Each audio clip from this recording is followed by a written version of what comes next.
I think we're ready to begin. Welcome to the fourth and final presentation in the Democracy and Moral Conviction public lecture series, which has been supported by the Vanderbilt Center for Ethics and the Vanderbilt Law School. It's an honor for me today to introduce our speaker, Roger Scruton. A list of Professor Scruton's accomplishments as an academic philosopher would run several pages. I'm not going to attempt it here. He's held academic appointments at Birkbeck College, Boston University, Princeton, Stanford, Waterloo, Oslo, Cambridge, among others. He's written influential books on topics as varied as the philosophy of architecture, the philosophy of music, sexual desire, Kant, Spinoza, political conservatism, and animal rights, and the list is continually growing. In addition to these academic accomplishments, Professor Scruton has served as a journalist, an activist, a composer, and a wine critic. His second opera, Violet, premiered in London in 2005. The Sunday Times has said of Roger Scruton that, quoting here, "There are few more valuable thinkers in Britain, or indeed the world, today." He's going to live up to that estimation this afternoon. Professor Scruton's topic is freedom of religion. So welcome, Roger Scruton.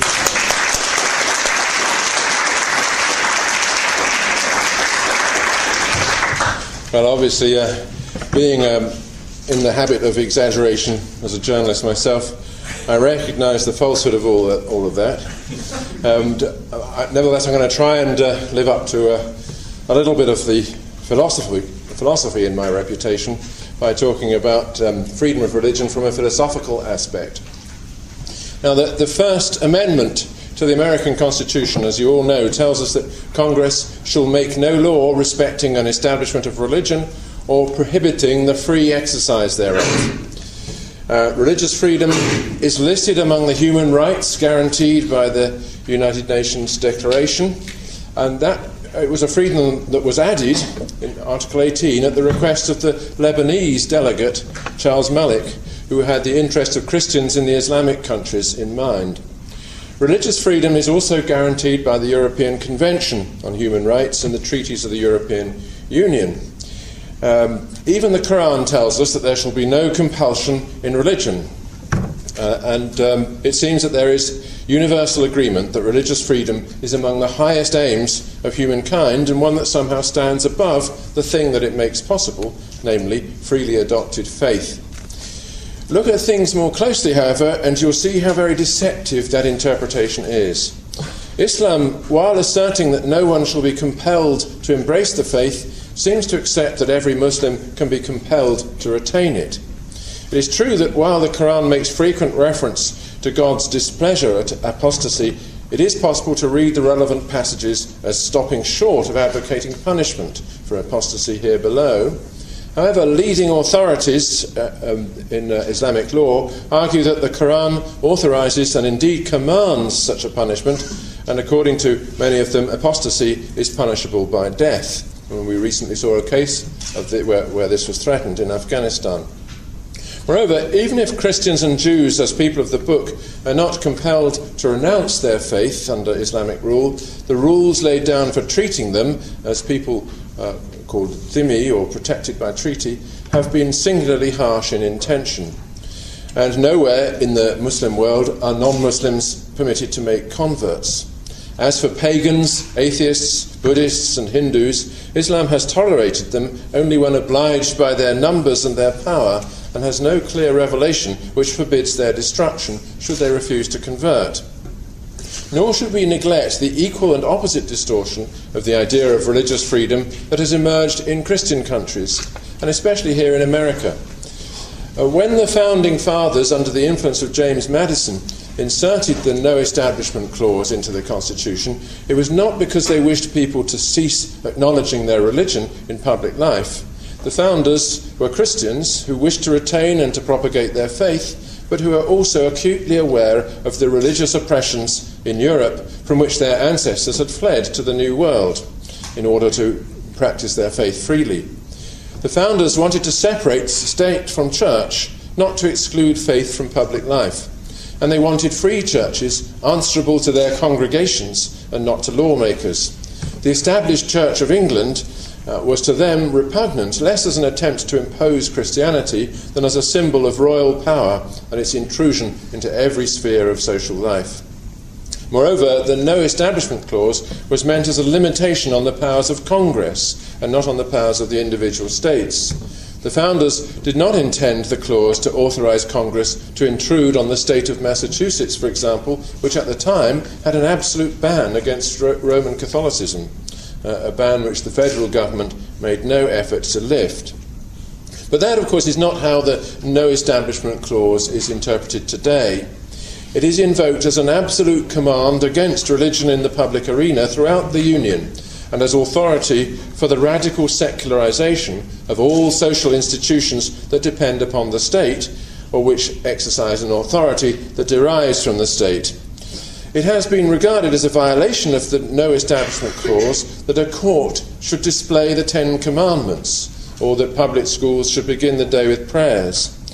Such decisions do not convey a desire to protect religious freedom so much as a desire to marginalise religion. Indeed, to deprive religion of the place that it naturally demands in the public life of a nation whose people remain, in their own understanding at least, firmly within the faith traditions of the Judeo-Christian Bible. Nobody was forcing children to take part in the public prayers at school, or forcing anyone to acknowledge or genuflect before the Ten Commandments in the courtroom. Yet there are currents of opinion in America which do not only take offence at school prayers and doctrinal icons, but which believe that it is part of the spirit of democratic freedom to forbid them. Religion for such people is not just a private affair, it is something to be privatised, to be confined within the home like some habit which can't be displayed in public. It might reasonably be objected that religious freedom, so defined, is actually a forbidding of religion, since it removes the freedom to practice religion in the way that faith demands. In other words, the first part of the No Establishment Clause, strictly interpreted, enters into conflict with the second, the part which says that Congress will make no interference in the free exercise of religion.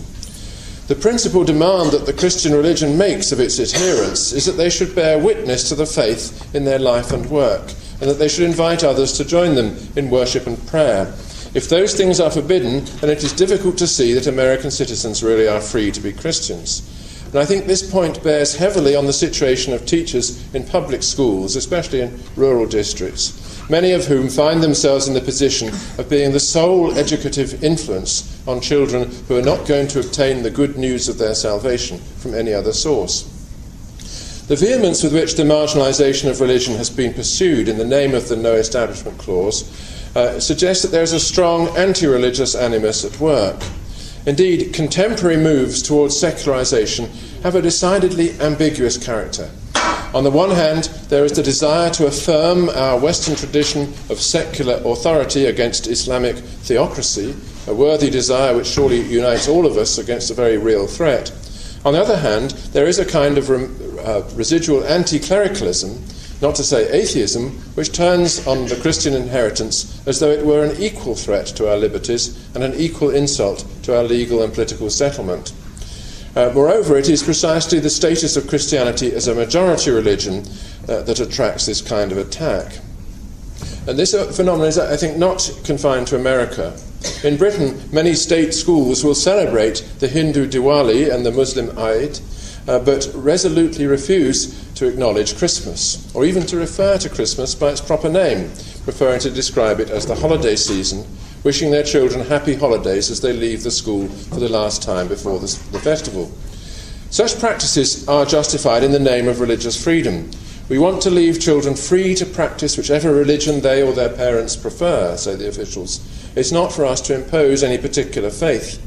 But the only actual target of this self-censorship is Christianity, which is driven from public life precisely because of its status as the traditional religion and institution-building force of our civilization.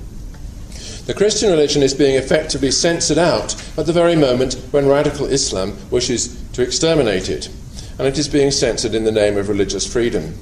This is an instance of something that I've called the culture of repudiation, by which I mean the systematic rejection of the cultural and religious inheritance on which our societies have hitherto depended. In other words, a systematic refusal to inherit. Now, it's difficult to confront this culture of repudiation directly. It is the product of doubts and anxieties that lie too deeply implanted in the collective psyche.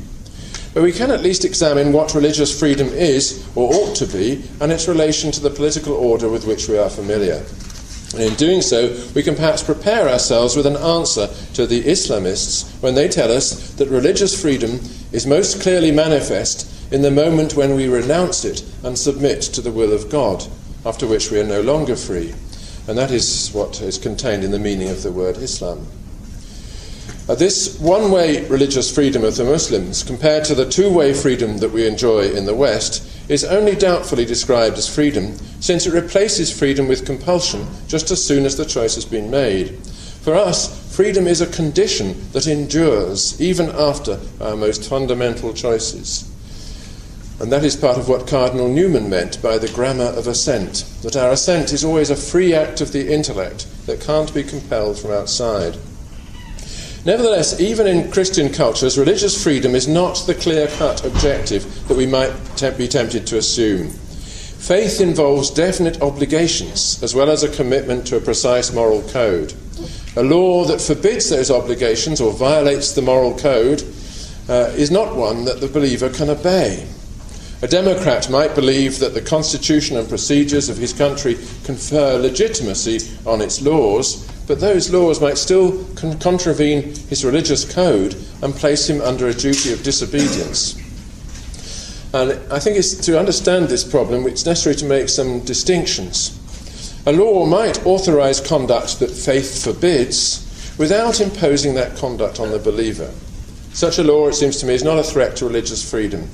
For example, laws permitting abortion and homosexual conduct which violates the religiously derived moral code of Catholics do not oblige Catholics to do anything that their faith forbids, or to refrain from doing anything that their faith commands. Catholics may regret these laws, but they are not oppressed by them. On the other hand, laws forbidding discrimination may, in certain circumstances, violate religious scruples. And we've seen an instance of this recently in Britain, where laws forbidding discrimination on grounds of sexual orientation have been used to effectively to compel adoption agencies to treat homosexual couples as on a par with a normal married family. And this is something which the Catholic Church has been unable to accept, so is now in the position of having to close down its adoption agencies and therefore violate a fundamental religious duty. There is a further dimension to all this, and it goes to the heart of what political freedom means. A Washington-based pressure group is currently campaigning to remove state funding from a marriage guidance network that uses the Bible as a leading source. The group argues that by funding this network, the state violates the No Establishment Clause, and you can see how the argument would go. What is important, however, is the result. If the campaign, which is now in the courts, is successful, the only marriage guidance available to the poor will be guidance that does not refer to the principal source of Jewish and Christian wisdom, and which will, in all probability, be committed to a secular view of marriage and to the propagation of secular remedies for what are, in many cases at least, spiritual problems. Religion will be effectively expelled from one of the areas where it has traditionally at least been most needed, which is the repairing of damaged human relations.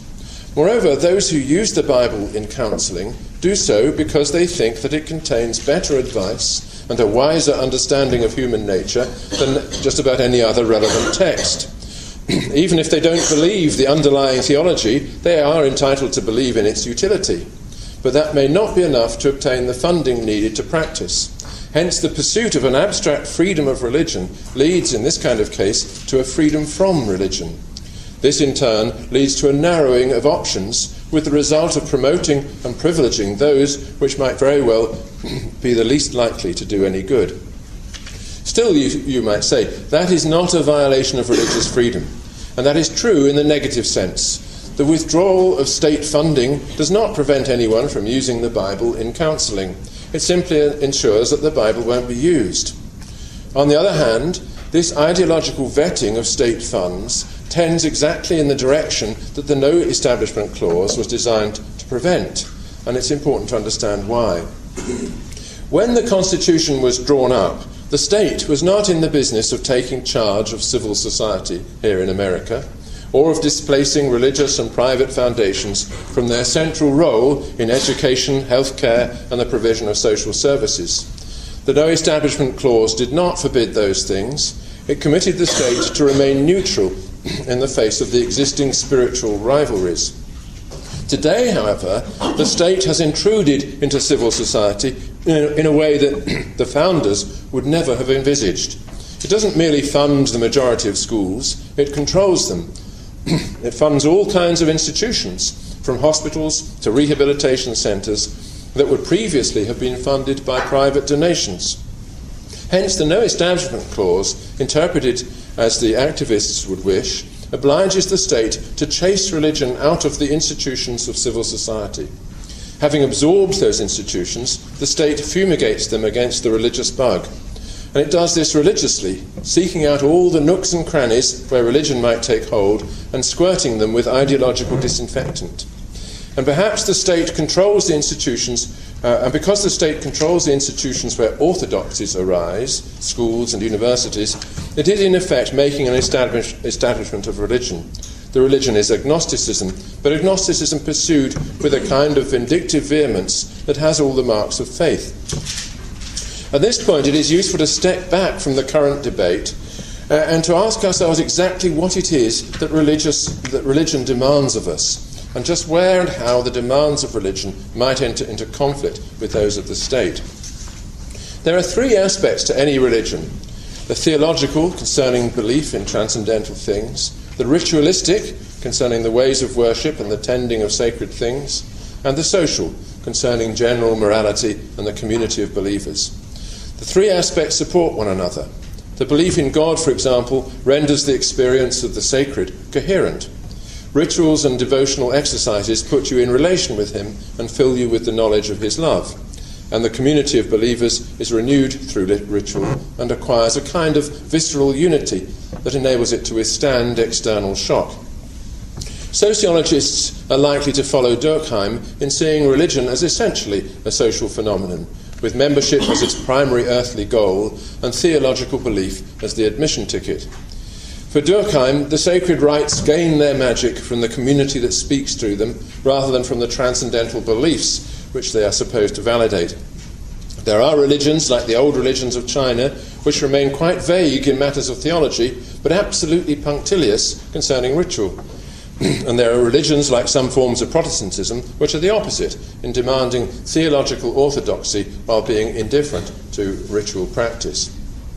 Nevertheless, for Durkheim, the social element is always vital. You join a religion or are converted to it, and that's a matter of entering into communion with other people and becoming a member of their church or sect or whatever.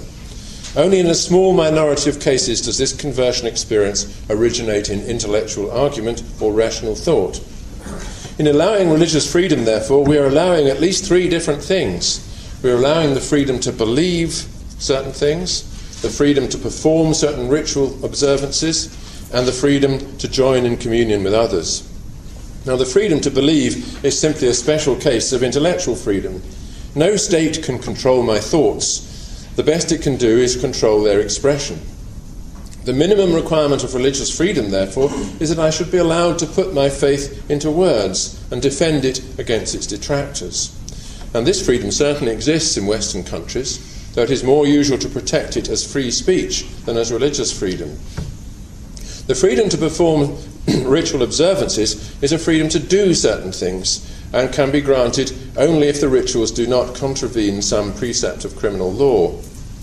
Some European legal systems now forbid slaughtering animals in the manner required by the ritual of Eid, but they are not applied for fear of offending Muslims. Some would say that the fault lies with the law, which has intruded into matters which are not the rightful concern of the state. But this could not be said in the case of certain other aspects of Muslim observance. All of the following are practiced in the name of the faith by at least some Muslim communities in Europe: forced marriage, polygamy, female circumcision, and honour killing. All are serious crimes. Do we say, therefore, that there is no religious freedom in Europe? Surely not. To grant these freedoms, the ordinary person would argue, is to renounce the primary duty of the criminal law, which is to protect people from abuse and to reconcile the freedom of each person with the freedom of every other. If there is a religion which obliges people to circumcise female children, or to kill adulterous wives, or to compel girls to marry against their choice, then that religion is itself a threat to freedom.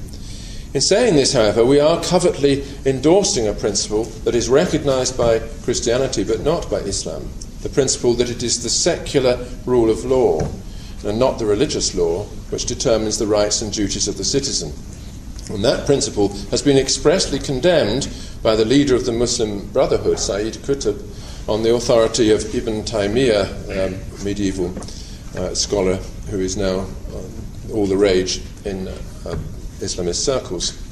It was condemned as blasphemous. Finally, there is the freedom to join in communion with others. This is an aspect of the freedom of association that has been fought for and won in Europe and America, and which is an immovable premise of the Western way of thinking. But it has always been recognised that some associations pose a threat to the state. This is particularly so of those associations that set themselves up as a rival source of authority to the state, and which attempt to usurp its legal and political functions.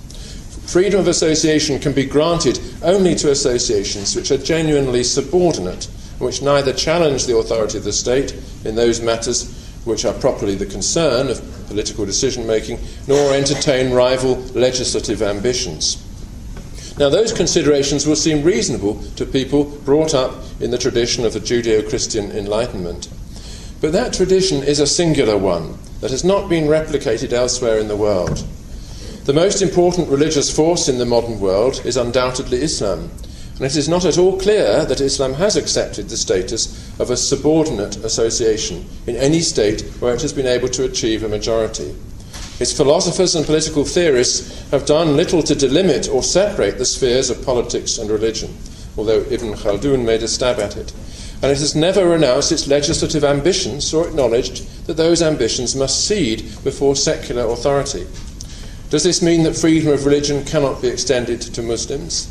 No, of course not, but it does mean that Muslims must renounce important traditional components of their faith if they are to enjoy the protection of a state which guarantees their freedom.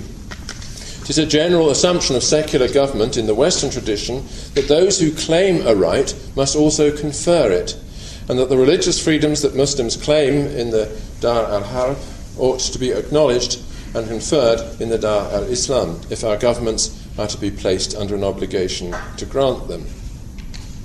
There is another freedom that comes into play when considering the place of Islam in the modern state, and that is the freedom to criticise.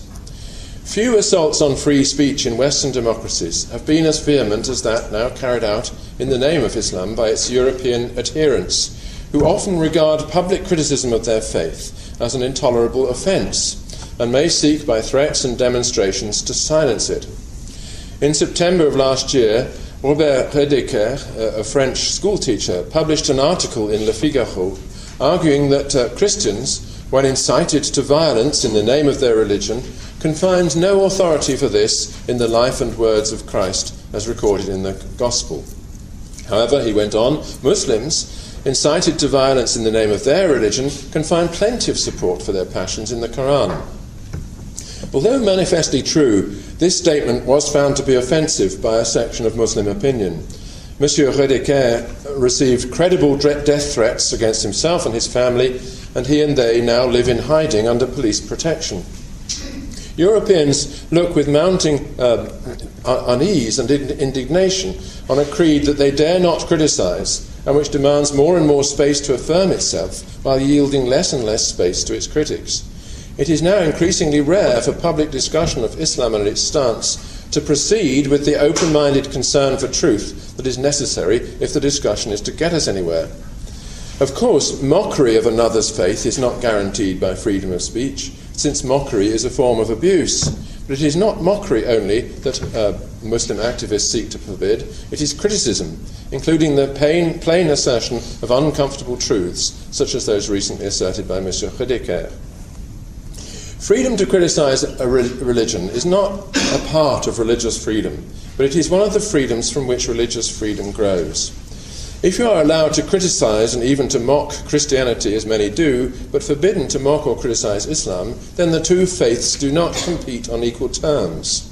This does not mean that non-Muslims are losing their religious freedom, but the reluctance of our legislatures to take action against Islamic belligerents, to create the criminal offences necessary to prevent the intimidation of critics and opponents, is a sign that freedom is gradually slipping down the political agenda, with appeasement taking its place, as has happened before to the great cost of Europe. It should be clear, therefore, that the question of religious freedom is not only of great urgency in the world today, but also of great complexity, asking us to clarify just where freedom lies in our scheme of values. I just want to, in conclusion, therefore, to explore the conditions that have contributed to the freedom of religion that we have enjoyed in the West, and to inquire as to whether they could be reproduced elsewhere. Christ, called upon to explain the law and how we must adhere to it, said this: "Love the Lord thy God with all thy heart and with all thy soul and with all thy might, and love thy neighbour as thyself. On these two commandments hang all the law and the prophets." In other words, he presented the old prohibitions of the Old Testament as a deduction from two more fundamental commandments, which do not take the form of prohibitions, but of duties, and which enjoin nothing concrete in the world of human affairs.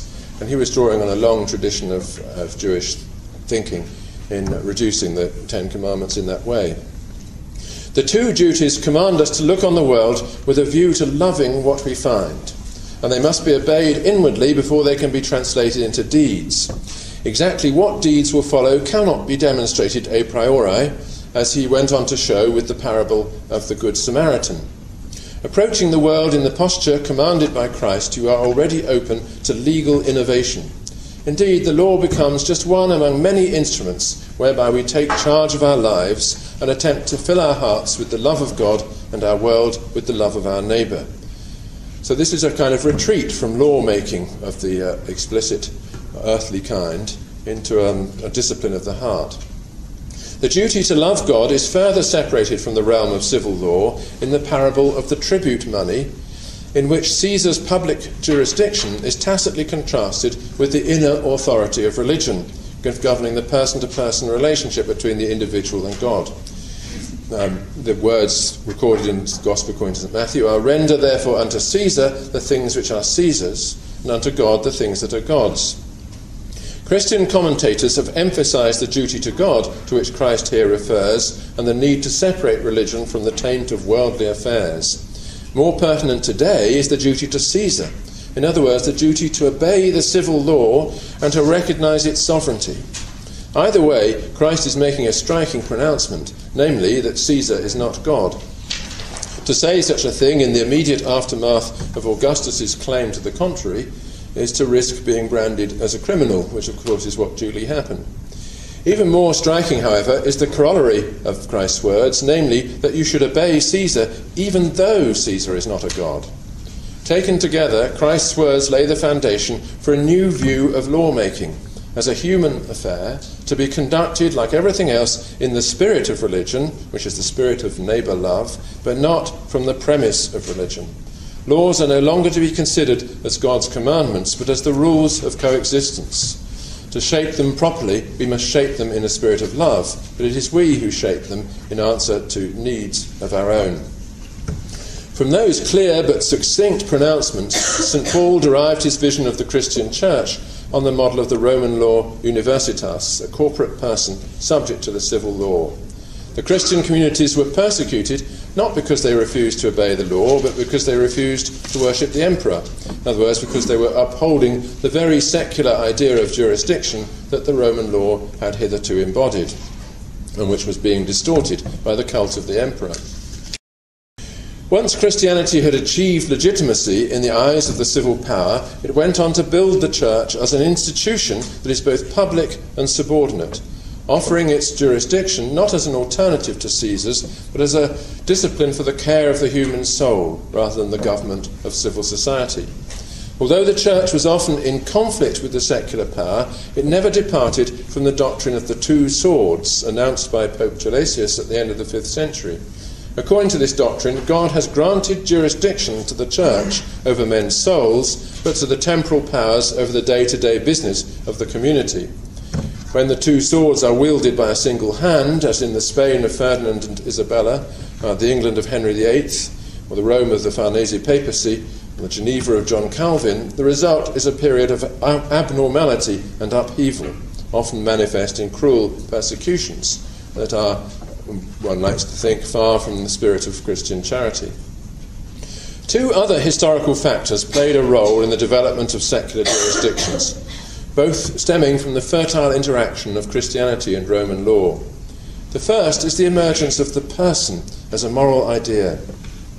The word persona, which is of Etruscan origin, originally meant a mask as worn on the theatrical stage. Hence, in due course, it came to mean the character in a drama. And this word was appropriated by the Roman law to denote the litigating subject, defined by his rights and duties and recognised as an independent agent. The legal person was not necessarily a human being. Societies, fraternities and corporations in due course acquired legal personality, as did churches. And the human individual, seen as a legal person, was an artefact. So that, as Sir Ernest Barker once put it, it is not the natural ego which enters a court of law, it is a right and duty-bearing person, created by the law, which appears before the law. Nevertheless, when an individual sought judgment in the Roman courts, the mask that he wore was also identical with himself. Hence, contained within the idea of the legal person were those of individual responsibility and individual right.